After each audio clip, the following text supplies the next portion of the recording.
Welcome to the Real News Network. I'm Paul Jay in Washington. Saudi Arabia is the real powerhouse in the Arab world and even beyond the Arab world. But inside Saudi Arabia, there has been not that big a sign of protest as we've seen in Tunisia, Egypt, Bahrain, and Yemen, Libya.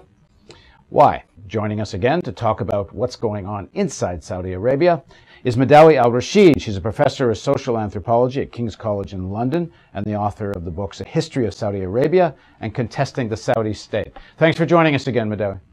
Thank you for inviting me. Start with some basics about Saudi Arabia. How many people are there and how many are citizens? And what is the economic state of most people? I think there's an impression outside that the reason we don't see more protests is not just repression, just that most people in Saudi Arabia are doing pretty well, so they've got nothing to protest about. Well, the population is around sort of 24, 25 million, and 1/3 of those are actually foreign workers who live in Saudi Arabia. In terms of Saudi Arabia is a wealthy country, but there is certain features in Saudi Arabia that are actually in common with other Arab countries that have experienced this sort of Arab Spring. One of them is the very, very high level of unemployment and a very high level of corruption. Saudi Arabia has approximately 140,000 graduates every year, and those enter the job market. Most of Saudis are actually employed in government bureaucracies. And what the king has done recently is to expand this government bureaucracy even more to absorb the rising number of young Saudis looking for jobs.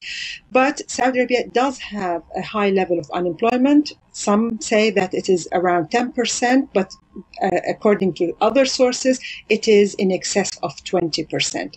And this unemployment rate is actually even worse among women. 78% of Saudi women who are unemployed hold university degrees, whereas 16% of unemployed men have university degrees. It is a common problem that the Saudis have, the Egyptians have, and many other Arabs. But is there some forms of unemployment insurance? I mean, how do unemployed people? What is their income? Their income is Saudi Arabia has a very large charitable sector that gives people money occasionally as handouts, but also there is a strong family tradition and people look after each other, look after members of their own family. But in March, when the king returned from his trip to New York, where he had 2 operations as his health was deteriorating, he came back and promised that the unemployed will get unemployment benefits for a year while they're looking for a job. The problem is, so far, the government is the largest employer. And the government bureaucracy is expanding to a certain level whereby it becomes a burden. And it takes quite a lot of the budget just to give people salaries. And this is a way of absorbing unemployment without actually creating real jobs. The private sector resists employing Saudis because it looks for cheap labor, and as long as expatriate labor coming from Asia, from other Arab countries is available in Saudi Arabia, any private business is not going to go and employ Saudis who are more expensive to employ. And what has happened is that the whole system is actually based on creating this underclass. The economic prosperity of Saudi Arabia is based on creating on the cheap labor that comes from Asia, comes from Africa, and from other Arab countries. And this cheap labor is completely without any rights. They are on short-term visas. They never have any kind of civil or human rights there. And they can be expelled or deported at any time. And therefore, you do not have the right to mobilize in order to get better condition if you are a foreign laborer. And the Saudis themselves don't have that right. So the country doesn't have associations, doesn't have a civil society, there are no trade unions. And this is one of the reasons why protests over the last 2-3 months hadn't taken off It is very difficult for these Saudis who call for peaceful protest on the internet to translate that into actual mobilization. Everybody talks about the Twitter revolution and the Facebook revolution. I think the internet has its limitation in a society where there are no civil society organization where people could actually come together. You've written in some of your articles that the Saudi government has actually been tracking down people who have written on Facebook and Twitter, and some bloggers have been arrested.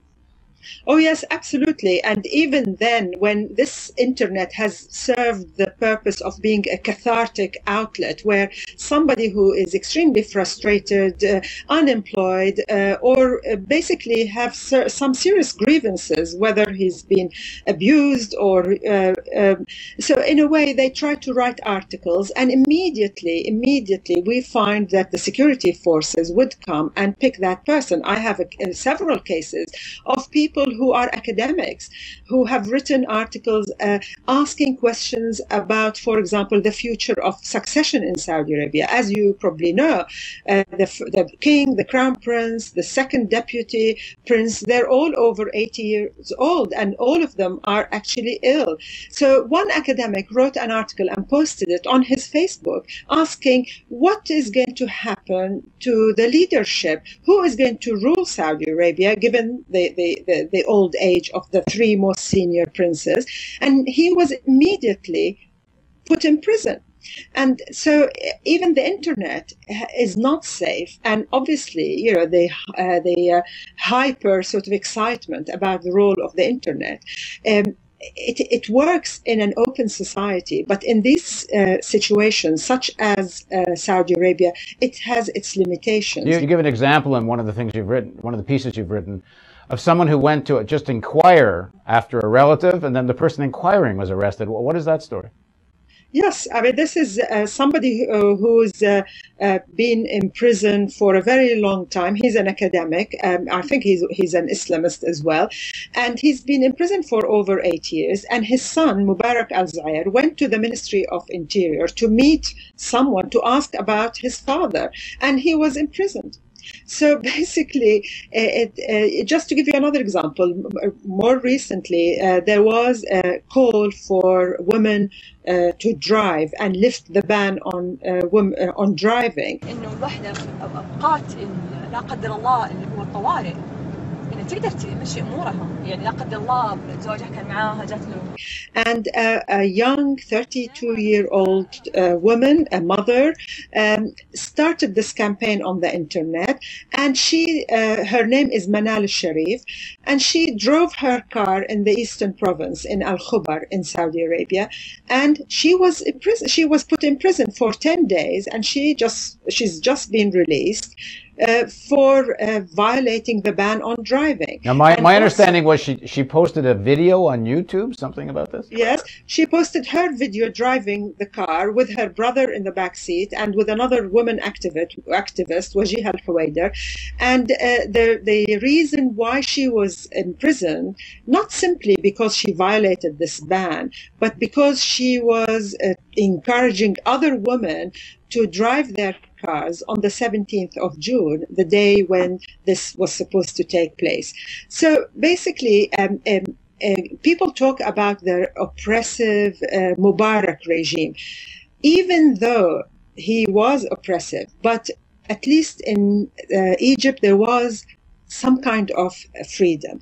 If you look at the press, even under Mubarak, people were arrested if they wrote articles that Mubarak didn't like. But at least there was an opposition press in the country. If you look at Saudi Arabia, that is not possible. There is no independent magazine or newspaper.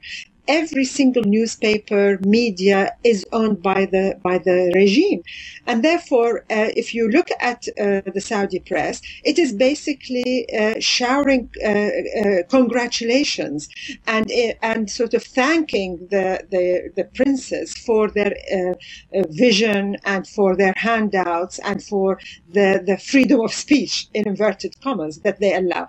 And the only criticism we see in the official press is against, for example, other really low-level bureaucrats who are accused of not functioning as the king wishes them to function, which means that this is a way of absorbing the criticism and protest by directing it against very low-level civil servants.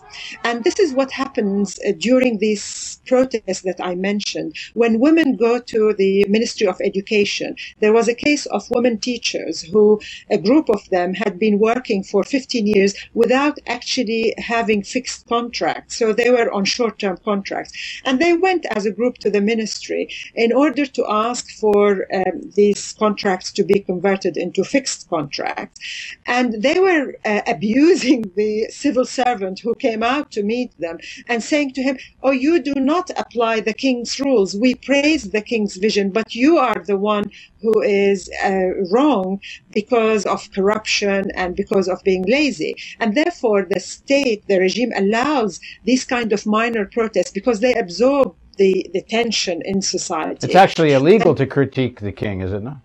Yes, and during this Arab Spring, just recently, there was a royal decree to say that the king and the Grand Mufti, who is the head of the religious establishment, are sacrosanct. You cannot write articles criticizing them. So basically, they're infallible. You know that you can't mention anything by way of critique or even recommendations that are not sort of, officially approved of. This is the situation, and this goes without reporting because of the economic interest that the world, or at least the free world, has in Saudi Arabia. Thanks very much for joining us, Madawi. Thank you. And thank you for joining us on the Real News Network.